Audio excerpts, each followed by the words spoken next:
नमस्कार दोस्तों। तो कैसे हैं आप। मैं आपका दोस्त सुखदेव सिंह आपका स्वागत करता हूं अपने YouTube चैनल पर जिसका नाम है सेफ्टी ट्रेनिंग क्लासेस। दोस्तों आज हम हमारी श्रृंखला टूल बॉक्स टॉक सीरीज़ में जिस टॉपिक के ऊपर चर्चा करने जा रहे हैं उसका नाम है कन्फाइंड स्पेस एंट्री वॉक। तो चलिए समझते हैं कन्फाइंड स्पेस एंट्री के बारे में कुछ इंपॉर्टेंट बातें। दोस्तों हम सबसे पहले समझते हैं कि कन्फाइंड स्पेस कहते किसको हैं, क्या होती है कन्फाइंड स्पेस। तो यानी कि कन्फाइंड स्पेस दोस्तों एक ऐसा एरिया, एक ऐसी जगह that has a limited means of entry और एग्जिट, मतलब वह जगह जहां पे प्रवेश या निकास का मार्ग सीमित होता है, which is not designed for continue human occupancy, जो निरंतर मानव निवास के लिए जगह नहीं बनाई गई होती, और ऐसी जगह where there is a person may face a hazards such as harmful gases, यानी कि हानिकारक गैसें, लैक ऑफ ऑक्सीजन, ऑक्सीजन की कमी, और other dangers while working inside, कि जब भी इंसान अंदर काम करता है तो उसको कुछ तरह के खतरे जो हैं वो रहते हैं। अब हमारे पास कन्फाइंड स्पेस में कौन कौन सी चीज़ें आ जाती हैं, किनको कन्फाइंड स्पेस माना जाता है। जैसे तो टैंक हो गए, बॉयलर्स हो गए, पाइपलाइंस हो गई, मेन होल हो गए, सीवरेज लाइंस हो गई। तो इन सबको हम कौन सी कैटेगरी में रखते हैं, कन्फाइंड स्पेस कैटेगरी में रखते हैं, जहां पे एंट्री और एग्जिट का एक सीमित रास्ता होता है, ऑक्सीजन की कमी हो सकती है, और जो नॉर्मल इंसान के रहने के लिए या जीवन व्यापन के लिए नहीं बनाई गई होती। अब हम समझते हैं दोस्तों कि किन कारणों से हमें कन्फाइंड स्पेस एरिया में एंट्री करनी पड़ती है। जहां सिंपल भाषा में बोले तो कन्फाइंड स्पेस में कौन कौन सी वर्क एक्टिविटीज कॉमनली की जाती हैं। तो सबसे पहला आता है दोस्तों सफाई का काम, जैसे कि टैंकर, वेसल, सीवर वगैरह की साफ सफाई करनी है तो उसमें हमें कन्फाइंड स्पेस एरिया में वैसे टैंकर और वेसल्स में उतरना पड़ता है।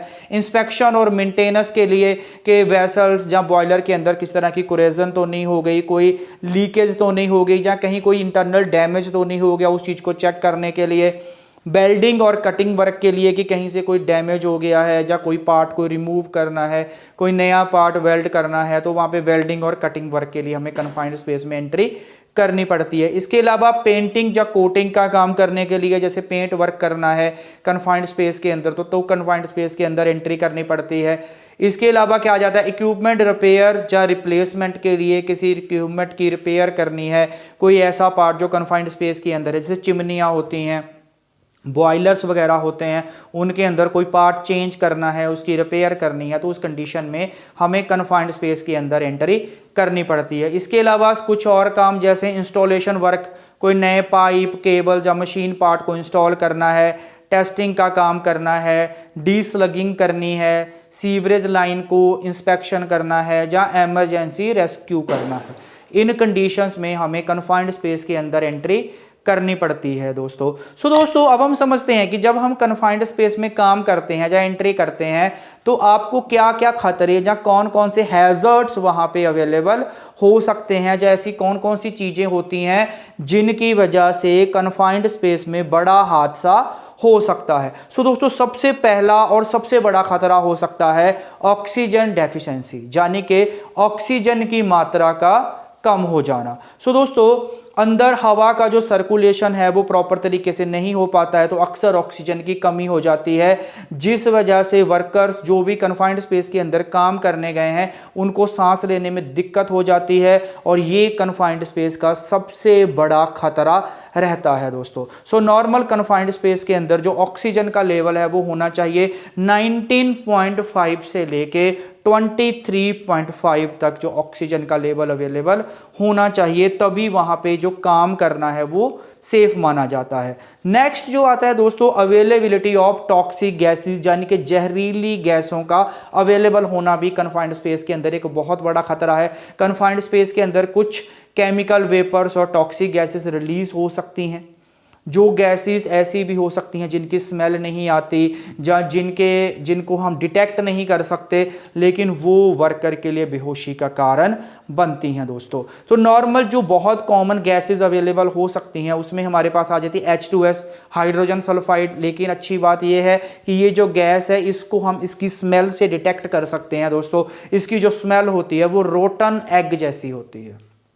दूसरी जो कॉमन गैस पाई जाती है वो होती है कार्बन मोनोऑक्साइड। इसके होने के भी बहुत ज़्यादा चांसेस हैं और ये जो गैसेस हैं ये जानलेवा हो सकती हैं। नेक्स्ट हैजार्ड रहता है दोस्तों कन्फाइंड स्पेस में फ्लेमेबल एटमॉस्फेयर, यानी कि आग लगने का खतरा। जैसे टैंक्स वगैरह हैं, फ्यूल के टैंक्स हैं, पेट्रोलियम के टैंक्स हैं, जब ऐसे बॉयलर्स हैं उनके अंदर कई बार फ्यूल वेपर्स हो सकते हैं और अगर कहीं पे वहाँ पे कुछ ऐसा स्पार्क हो गया, वो चाहे वेल्डिंग या ग्राइंडिंग की वजह से, तो वो बड़े ब्लास्ट का कारण बन सकता है दोस्तों। उसके बाद आता है दोस्तों पुअर वेंटिलेशन, यानी कि प्रॉपर हवा का आदान प्रदान ना होना भी एक बहुत बड़ा खतरा रहता है। अंदर हवा का अगर प्रॉपर फ्लो नहीं होता, जिस वजह से हीट और गैसेस वहाँ पे जमा होने लगती हैं जो सफोकेशन का कारण बन जाती हैं, वो वहाँ पे अवेलेबल ऑक्सीजन को धीरे धीरे ख़त्म हो जाती है और उस वजह से वहाँ पे सफोकेशन यानी कि दम घुटना भी हो सकता है। इसके अलावा दोस्तों वहाँ पे कुछ फिजिकल हैजार्ड्स हो सकते हैं, जैसे स्लिप, ट्रिप,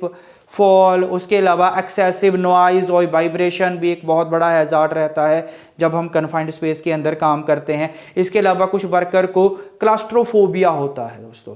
क्लास्ट्रोफोबिया एक ऐसी कंडीशन होती है जिसमें लोगों को बंद जगहों से डर लगता है। तो कुछ वर्कर्स, कुछ लोग ऐसे होते हैं जिनको क्लस्ट्रोफोबिया है। ऐसे वर्कर को ऐसी कन्फाइंड स्पेस एरिया में जाके घबराहट हो सकती है, चक्कर आने लगते हैं, आंखों के सामने एकदम धुंधला धुंधला सा होने लगता है और बेहोशी का कारण भी हो सकता है दोस्तों। दोस्तों ये कुछ खतरे हैं।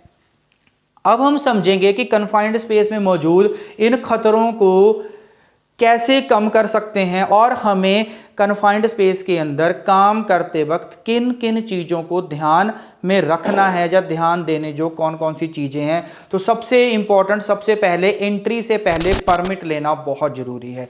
बिना वर्क परमिट के कोई भी वर्कर कन्फाइंड स्पेस में नहीं जाएगा। परमिट ही हमारी सेफ्टी की इकलौती गारंटी होती है। दूसरा होता है दोस्तों गैस टेस्टिंग करना, यानी कि जब भी हम कन्फाइंड स्पेस के अंदर जाते हैं तो हमारे पास एक मल्टी गैस डिटेक्टर होता है, जैसे कि आप पिक्चर में देख सकते हैं। इसे मल्टी गैस डिटेक्टर कहते हैं दोस्तों। इसमें हमें ऑक्सीजन का लेवल दिखाता है, जो मैंने आपको जैसे पहले भी बताया 19.5 के से लेके 23.5% तक होना चाहिए। उसके बाद फ्लेमेबल और टॉक्सिक गैसेस की अवेलेबिलिटी बताता है। ये हमें बताता है वहाँ पे कन्फाइंड स्पेस के अंदर अमोनिया की अमाउंट बताता है, H2S की अमाउंट बताता है। उसके बाद ये हमें बताता है उसके अंदर कार्बन मोनोऑक्साइड के बारे में और कुछ फ्लेमेबल चीज़ों के बारे में भी बताता है। अगर वहाँ पे ऑक्सीजन की कमी है, जहाँ वहाँ पे कोई फ्लेमेबल गैस हमारे मल्टी गैस डिटेक्टर ने डिटेक्ट की है, तो उस कंडीशन में कन्फाइंड स्पेस के अंदर एंट्री नहीं ली जाएगी। उसके बाद आता है दोस्तों प्रॉपर वेंटिलेशन इंश्योर करें कि जब भी आप काम कर रहे हैं कोशिश करें कि वहाँ पे प्रॉपर वेंटिलेशन हो। वेंटिलेशन के लिए वहाँ पे फ्रेश एयर हमें एंटर करवानी होती है with the help of blowers, with the help of exhaust fans को यूज़ करके वहाँ पे प्रॉपर ऑक्सीजन का फ्लो हम करवाएंगे और वहाँ पे जितनी भी जहरीली या नॉर्मल गैसेस है उनको बाहर करेंगे, ताकि जो फ्रेश एयर वहाँ पे एंटर होती रहे, जिसकी वजह से जो भी वर्कर अंदर काम कर रहे हैं उनको काम करने में तो कोई तकलीफ ना हो। इसके बाद दोस्तों आते हैं हमारे प्रॉपर पीपीज। जब भी आप कन्फाइंड स्पेस में एंट्री कर रहे हैं तो सभी पीपीज, प्रॉपर पीपीज पहन के जाना है। जैसे हेलमेट पहनेंगे, ग्लव्स पहनेंगे, सेफ्टी शूज़ पहनेंगे हम लोग, full body harness, respiratory systems, goggles, ये सब मैंडेटरी पीपीज होते हैं। इनके बिना एंट्री नहीं करी जाती है। और कन्फाइंड स्पेस में रेस्पिरेटरी सिस्टम में जैसे हमारा स्काबा है, जिसे हम सेल्फ कंटेन्ड ब्रीदिंग एपरेटस कहते हैं, और मास्क जो हमें टॉक्सिक गैसेस से बचा सकते हैं, उनका इस्तेमाल भी किया जाता है। इसके अलावा जो हमारी हार्नेस है, फुल बॉडी हार्नेस, अगर हम किसी ऐसे कन्फाइंड स्पेस एरिया में है जो वर्टिकल कंडीशन में है, तो उस कंडीशन में फुल बॉडी हार्नेस को पहन के ही अंदर जाया जाएगा। और इसके बाद नेक्स्ट आता है दोस्तों एक स्टैंड बाय पर्सन का हमेशा बाहर खड़े होना जरूरी है। स्टैंड बाय पर्सन उस पर्सन को कहते हैं कि जो पर्सन हमेशा कन्फाइंड स्पेस के बाहर रहेगा, उसको हम होल वॉचर भी कहते हैं। होल, जितनी देर भी कन्फाइंड स्पेस का काम चलता रहेगा उतनी देर तक वो होल वॉचर या स्टैंड बाय पर्सन जो है वो कन्फाइंड स्पेस एरिया के बाहर खड़ा रहेगा और अंदर जाने वाले व्यक्ति के साथ उसकी एक्टिविटीज़ को मॉनिटर करेगा, वहाँ पे गैस मॉनिटरिंग का काम करता रहेगा। नेक्स्ट आता है दोस्तों कम्युनिकेशन का जो है वो प्रॉपर बनी रहनी चाहिए। किस किस के बीच में कम्युनिकेशन, जो स्टैंड बाय पर्सन बाहर खड़ा है और जो एंट्रेंट अंदर जा चुका है, जो अंदर जाके वर्कर काम कर रहा है, उनके बीच में एक प्रॉपर कम्युनिकेशन होना चाहिए। वो कम्युनिकेशन आप रोप के जरिए कर सकते हैं, जिसमें सिग्नल्स बना दिए जाते हैं, रेडियो के जरिए, वॉकी टॉकी के जरिए, या किसी सिग्नल जैसे विसल वगैरह के जरिए, किसी भी तरीके से उनके बीच में proper communication during the work होती रहनी चाहिए। उसके अलावा जितनी भी हम लाइट बल्ब वगैरह का इस्तेमाल कर रहे हैं वहाँ पे, वो भी एक्सप्लोजन प्रूफ होने चाहिए, स्पार्क प्रूफ होने चाहिए, कि उनमें किसी तरह की आग लगने का कारण ना बन सके। और ऐसे एरिया में जब भी आप कन्फाइंड स्पेस के अंदर एंट्री कर रहे हैं, वहाँ पे ओपन फ्लेम या स्मोकिंग जो है वो बिल्कुल भी अलाउड नहीं होनी चाहिए, नहीं होती है वहाँ पे, क्योंकि हमें नहीं पता कि अंदर कैसी गैस या कैसा एटमॉस्फेयर हो सकता है। और जरा सा भी फ्लेम, जरा सा भी स्मोक, जरा सा भी आग जो है वो बड़े ब्लास्ट का कारण बन सकता है दोस्तों।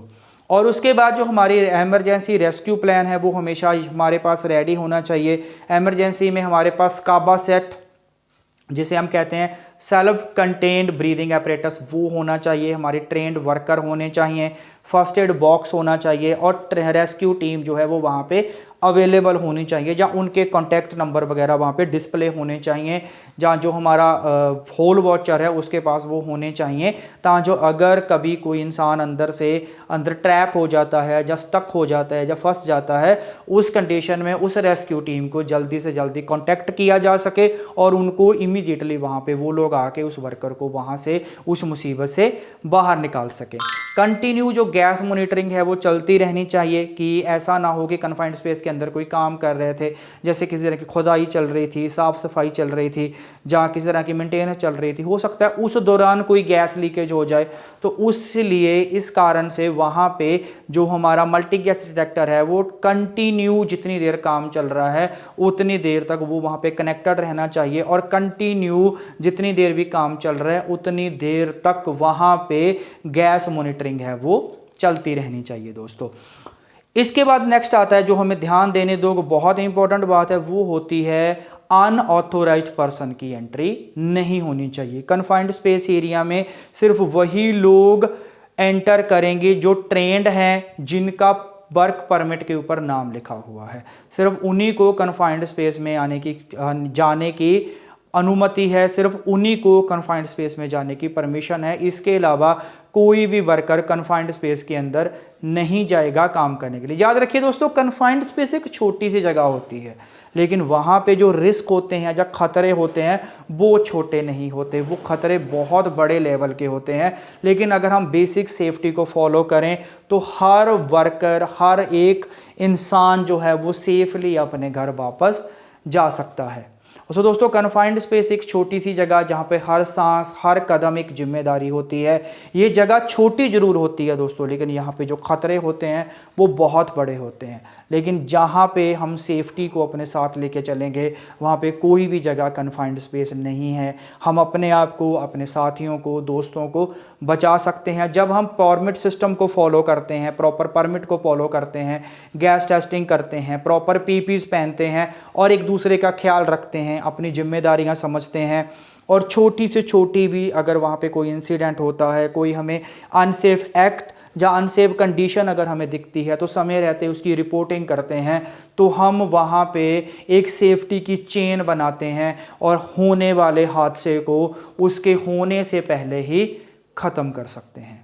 जो गलती होती है दोस्तों वो सिर्फ काम नहीं रोकती, वो एक ज़िंदगी ले सकती है, लेकिन एक छोटी सी सावधानी एक ज़िंदगी को बचा सकती है। तो जब भी आप नेक्स्ट टाइम कन्फाइंड स्पेस में जाओ तो सोचो कि आपका एक सेफ कदम आपके परिवार के चेहरे पे मुस्कान ला सकता है।